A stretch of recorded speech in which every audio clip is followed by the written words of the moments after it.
Salut à tous, bienvenue à la deuxième présentation de nos 10 jours de prière. Le thème du jour est intitulé « Enseigne-nous à prier ». Jésus avait une vie de prière intense. Il passait souvent toute la nuit à prier. Et ses disciples l'avaient à maintes reprises vu prier. Ils avaient observé l'incomparable interdépendance que Jésus avait avec son Père. Un jour, Jésus était en train de prier. Et lorsqu'il a terminé de prier, un de ses disciples lui dit « Seigneur, enseigne-nous à prier ». Les disciples admiraient l'assurance que Jésus avait dans la prière. Ils admiraient aussi les effets puissants et incomparables qui s'en suivaient. Alors, comparant leur prière à celle de Jésus, ils pouvaient prendre la mesure de leur insuffisance. Jésus est notre modèle en toutes choses. Et lorsque nous observons sa vie, nous pouvons remarquer que la prière était une nécessité et un privilège pour son humanité.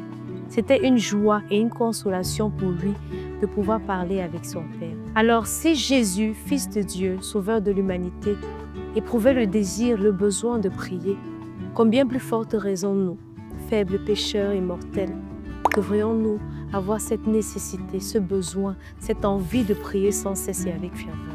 Marc chapitre 1, le verset 35 nous montre que, comme Jésus, nous devons établir un temps et un lieu pour la prière.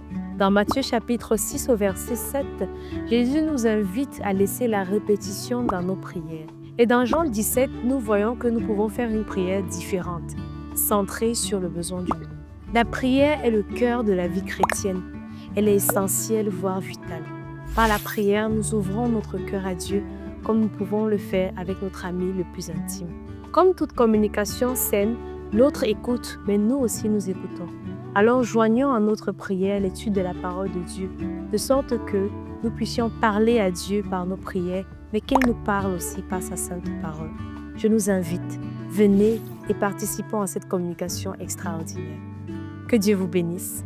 Maintenant, nous passons à notre moment de prière. Nous demandons à Dieu de nous aider à faire preuve de cohérence dans l'adoration qui lui est due chaque jour. Prions.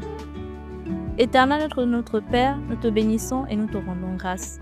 Seigneur, nous te demandons de nous apprendre à prier comme tu as appris à prier à tes disciples. Aide-nous à être cohérents dans la prière et à pouvoir prier chaque jour, non pas tout seul seulement, mais également avec nos amis et notre famille. Fais en sorte que la prière puisse être une nouvelle respiration pour nous et que nous ne puissions pas passer un seul jour sans communier avec toi. Que ton nom soit sanctifié, nous prions au nom de Jésus-Christ. Amen.